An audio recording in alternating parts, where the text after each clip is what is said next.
आता माहित नाही अदानीच्या इथं कधी नाक डुबूच्यावर खाल्लंय की नाही ते राज ठाकरे सांगा, आम्हाला माहित नाही. एंटरटेनमेंट साठी आपलं सुरू एक तरी माणूस निवडून आणू शकते का? एक तरी माणूस निवडून आणू शकते? निवडून आणण्याचा अंदाज आहे. काही खासगी दूरवाहिनी निवडल्या मी मुलाखती पाहिल्या, त्याच्यात तर आताच शिन झाल्यासारखे विचार आहेत. म्हणजे महाराष्ट्र मुंबईच्या बाहेर नाशिकच्या बाहेर का गेले नाही? उत्तर आहे का राज ठाकरे? छपडा साफ राजकारणासारखा स्वतः डिक्लेअर केल्यासारखं की आम्ही बाहेर शिल्लकच नाही, इथं सुद्धा शिल्लक नाही. त्याच्यामुळं मला राज ठाकरेंची आता क्यू येते. राज ठाकरेंच्या डोक्यामध्ये ही दलिंदरी भरलेली आहे. आपल्या समक्ष संवाद साधताना ज्या अपप्रवृत्त विचाराचे काही लोक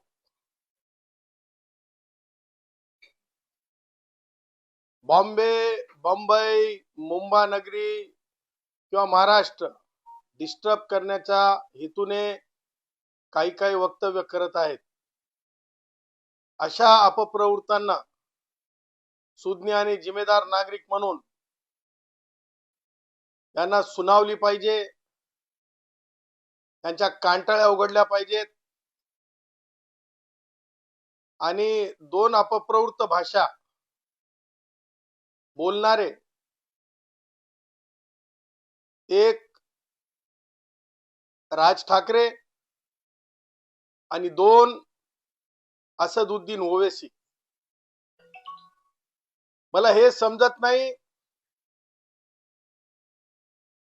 हे दोघही काय एकाच विचाराला वाहून गेलेल्या अवलादी आहेत की काय, असा मी प्रश्न विचारतो. या दोघांमध्ये एक साम्य आहे आणि ते साम्य मी सांगितल्याच्या नंतर प्रत्येक महाराष्ट्रातील माणसाला ते सत्य वाटेलच, ही डंके की चोट पे खात्री आहे. ते साम्य म्हणजे हे दोघं अशा प्रकारे बाहेर येतात. जून महिना जसा पावसाळ्याचा असतो आणि पावसाळ्यामध्ये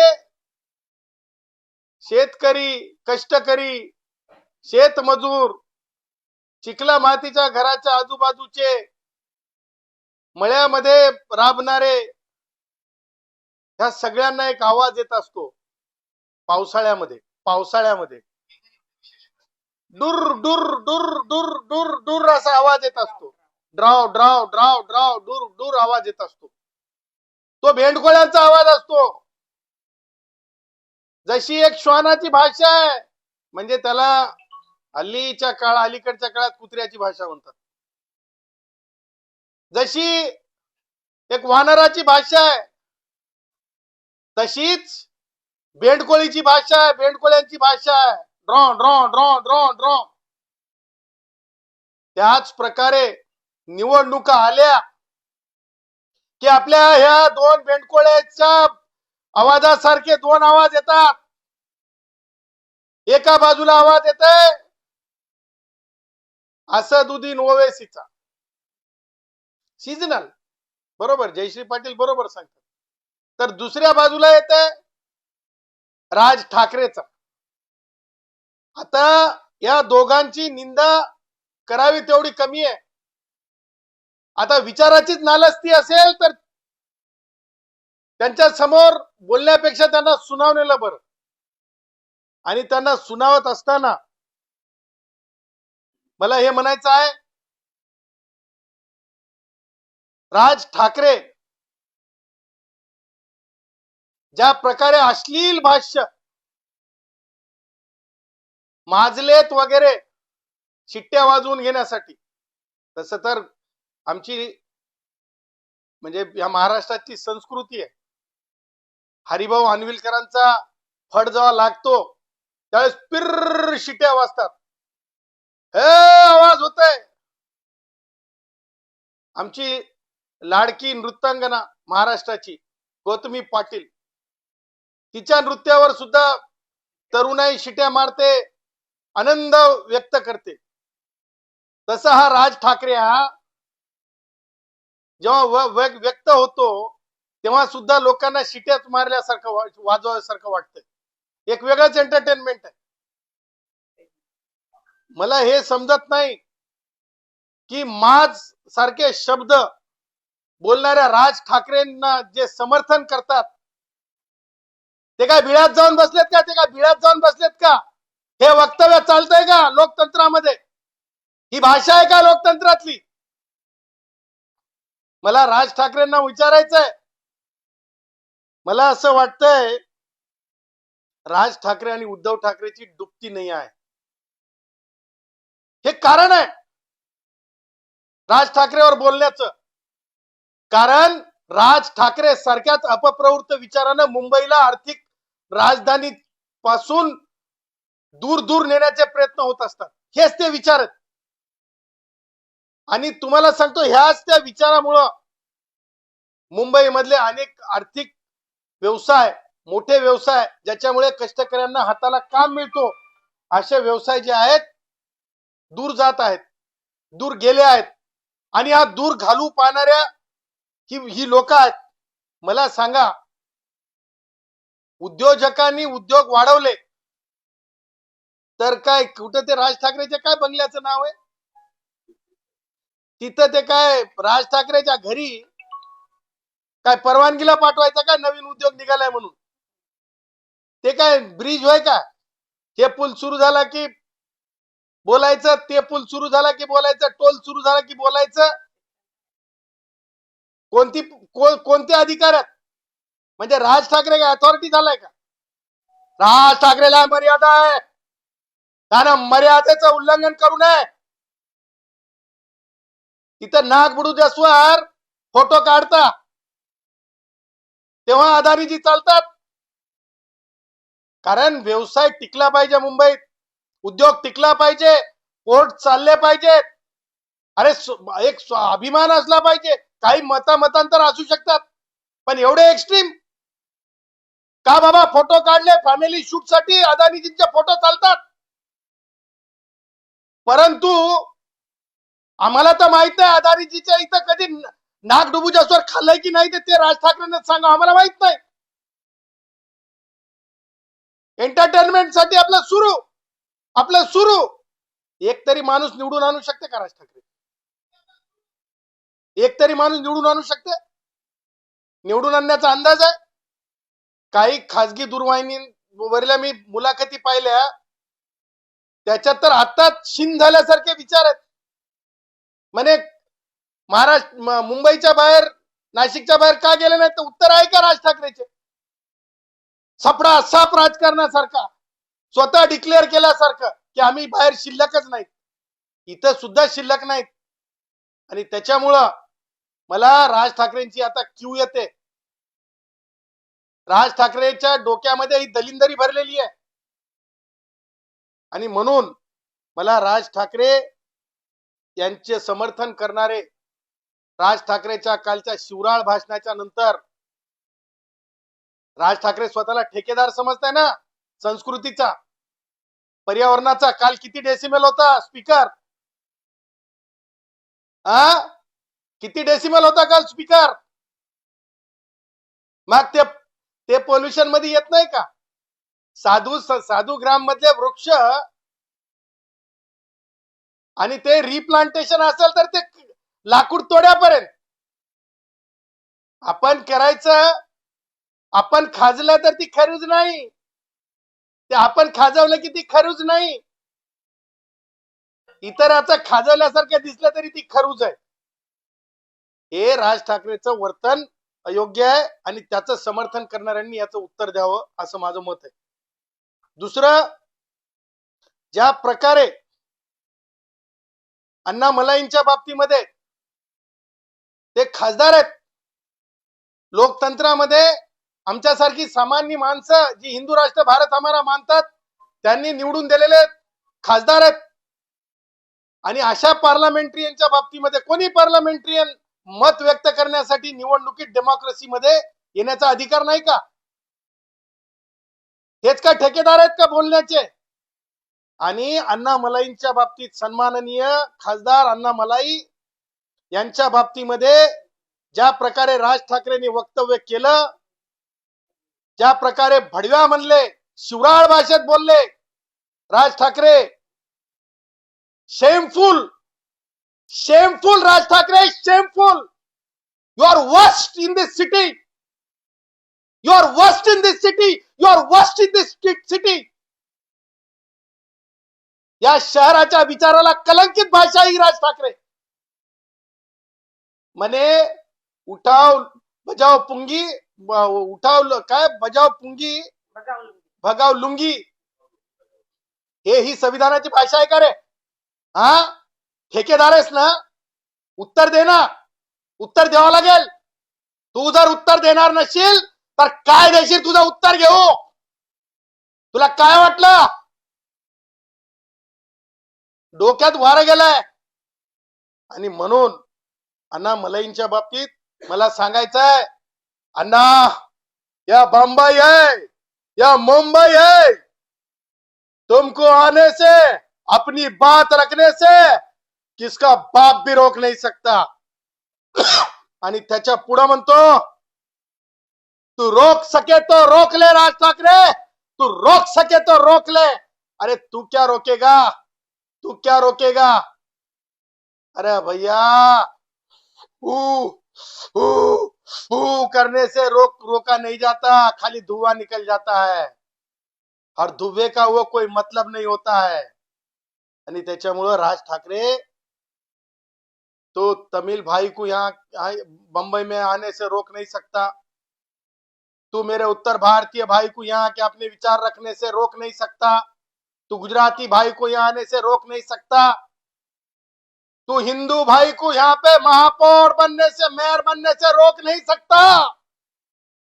उसके आगे जाके आज कहता हूं, हम बंबई के सिविक लॉयर्स हैं. लोग आके हमसे मिलते हैं, बोलते हैं, डंके की चोट पे अधिकार वाणी संगत है, बंबई का मेयर बनेगा, हिंदू राष्ट्र भारत हमारा विचार का बनेगा और भारतीय जनता पार्टी का बनेगा.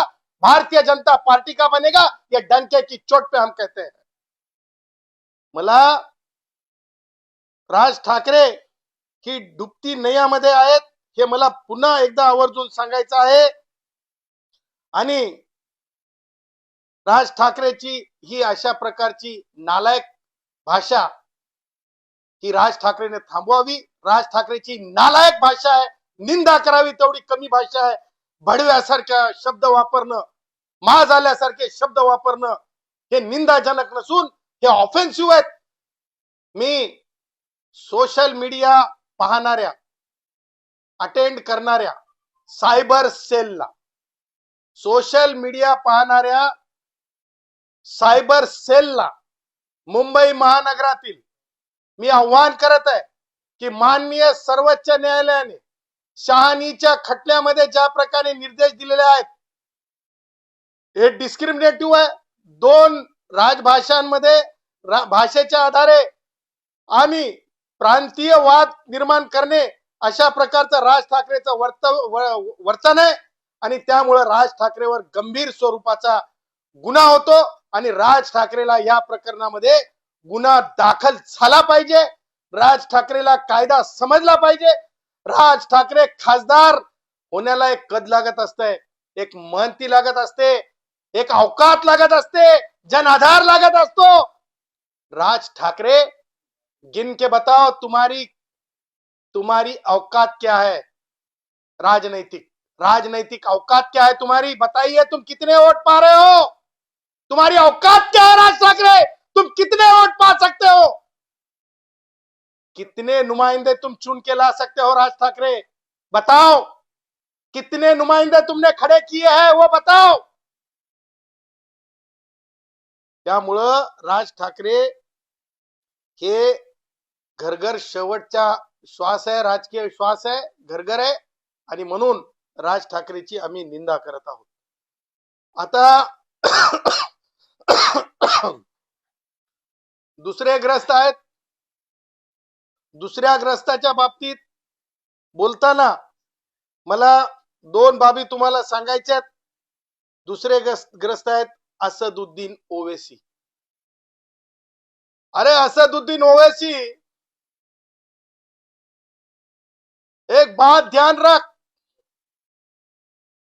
आज इस देश में मुगल शासन नहीं है। भूल रहा है असदुद्दीन ओवैसी? ध्यान दिलाना चाहता हूं, इस देश में मुगल शासन नहीं है असदुद्दीन। इस देश में निजामशाही नहीं है असदुद्दीन। इस देश में निजामशाही नहीं है असदुद्दीन। असदुद्दीन ज्या प्रकारे व्यक्त झाला, ज्या प्रकारे असदुद्दीन काल व्यक्त झाला, ते म्हणजे या देशाला अखंड भारताचे मार्गदाते असलेले, अखंड भारताचे मार्गदाते असलेले पंडित नथुरामजी गोडसेजी यांच्या बाबतीमध्ये असदुद्दीन ओवैसीने अत्यंत खालच्या स्तराचे टीका केली, अत्यंत खालच्या स्तराचं वर्तन केलं, अत्यंत खालच्या स्तराचे म्हणजे ऍक्टिंग केली. छोटा मोठा ऍक्टर आहे तो, कधीतरी बाहेर निघणारा, आणि त्या ऍक्टरला कायद्याप्रमाणे सुनावणं आवश्यक आहे, कायद्याच्या फाईट प्रमाणे त्याला सांगणं आवश्यक आहे. मला त्याला सांगायचंय, असदुद्दीन, या देशामध्ये आज कोणतेही इस्लामिक राजांचं राज्य नाही, या देशात संविधानाचं राज्य आहे. तेव्हा तुला संविधानिक बंधनं सुद्धा आहेत असदुद्दीन. आणि असदुद्दीन, ज्या प्रकारे तू माननीय पंडित नथुरामजी गोडसेंच्या बाबतीत तू बोललास ना, त्यावरून मला तुला सांगायचंय की माननीय उच्च न्यायालयाने 2002 या वर्षात आनंद चिंतामणी दिघे आणि इतर विरुद्ध महाराष्ट्र शासन हा खटल्याचा निकाल दिला. अरे असदुद्दीन, तू बॅरिस्टर होऊन काय कोर्टात कामगिरी केलीस हे कोणी बघितलेलं मला तरी दिसलं नाही, मला वाचण्यात आलं नाही. कारण मला माहित आहे की लंडन सारख्या ठिकाणी, इंग्लंड सारख्या ठिकाणी 1 वर्ष LLBच्या नंतर कोर्स केला की माणसाच्या माथी बॅरिस्टर लागते. माथी बॅरिस्टर लावून घेतलेला बॅरिस्टर आहेस की कार्यरत बॅरिस्टर आहेस हे तुलाच सांगावं लागेल, कारण आम्हाला तर माहिती नाही तुझ्या बाबतीत, आणि तुझ्या बाबतीत अभ्यास करण्या एवढा तू एवढा मोठा नाहीस. इसलिए असदुद्दीन, मैं तेरे को बताना चाहता हूं, बॉम्बे उच्च न्यायालय ने आनंद दिघे जी विरुद्ध महाराष्ट्र शासन, महाराष्ट्र की सरकार ने माननीय नथुराम जी गोडसे जी के विचारों के जो जिस तरह के की साहित्य होता है, उस साहित्य के ऊपर रोक लगाने की कोशिश की थी. उस रोक पर इस देश के माने हुए 3 न्यायमूर्तियों ने, उद्धव तू भी सुन ले, उद्धव तू भी सुन ले, कि आनंद दिघे जी की केस थी वो नथुराम जी के बारे में की, उस साहित्य के ऊपर की, और उस 3 न्यायमूर्तियों ने, माननीय न्यायमूर्ति प्रताप सिंह जी थे, जो प्रताप सिंह जी थे वो मुख्य न्यायमूर्ति थे, प्रताप सिंह जी मुख्य न्यायमूर्ति थे, एस राधाकृष्णन जी दूसरे न्यायमूर्ति थे, और माननीय न्यायमूर्ति DY चंद्रचूड़ जी जो सर्वोच्च न्यायालय के मुख्य न्यायमूर्ति बोल के रिटायर्ड हुए. इन तीनों का बेंच था. उस केस का नंबर सुन ले असदुद्दीन, तू बहुत शाना है, शानागिरी करे जैसा बताता है लोगों को. अबे तू भी तेरा स्टाइल में सुन ले तू. 2002 क्रिमिनल LJ 8 नंबर की ये केस है, जिसमें स्पष्ट तौर पे पंडित नथुराम जी गोडसे जी के लिखित विचारों के ऊपर कोई भी पाबंदी लगाने से, उस समय के सरकार ने जो पाबंदी लगाई थी, जो ऑर्डर इशू किया था, उसे रद्द कर दिया है. ये वो जजमेंट है. असदुद्दीन, मैं तुझे बताना चाहता हूं, इस देश के अंदर आज भी पाकिस्तान को हिंदुस्तान में से तोड़ के देने का दिल में जो गम है वो आज भी है, वो आगे भी रहेगा, क्योंकि अखंड भारत मानने वाला आज भी बंबई में, आज भी मुंबई में, कन्याकुमारी से कश्मीर तक है। तू क्या चांस ले रहा है? तुझे चांस मिल रहा है? अब की बार तुझे वार्निंग दे रहा हूं, असदुद्दीन ओवैसी, तू माफी मांग, तू माफी मांग, तू माफी मांग। पंडित नथुराम जी गोडसे के ऊपर जिस तरह से तू व्यक्त हुआ है, कानून वाला है ना, तो इसलिए कानून की भाषा में तुझे बताया हूं। आजही देशामध्ये अखंड भारताचा विचार, पंडित नथुरामजी गोडसे यांच्या संघ भारताचा विचार आजही जिवंत आहे। आणि म्हणून आमचं म्हणणं आहे की असदुद्दीन ओवैसी सारखे जे आजही स्वतःला संविधानाच्या देशात इस्लामिक राजांचं राज्य आहे असं समजायला लागले की काय, आणि म्हणून एक आमच्या याच्यामध्ये एक मन आहे, वात्र टीका आहे। तुकड गधे होते एका काळामध्ये, त्या तुकड गध्यांची किंमत काय असते ही वात्र टीका आहे, ही सार्वजनिक मन आहे। आणि म्हणून या असदुद्दीन ओवैसीनं पंडित नथुरामजी गोडसे यांच्या विचाराची माफी मागितली पाहिजे, आमचं असं स्पष्ट म्हणणं आहे। त्याचबरोबर पुढे जाऊन आम्हाला हे सांगायचं आहे की अशा प्रकारे पंडित नथुरामजी गोडसे यांच्या विचाराची जर अवहेलना हा असदुद्दीन ओवैसी किंवा याच्यासारखी पिलावळ जर करत सुटली तर त्याचा पावबंद कायदेशीर करू, हे सुद्धा आम्ही डंकेची चोट पे सांगत आहोत।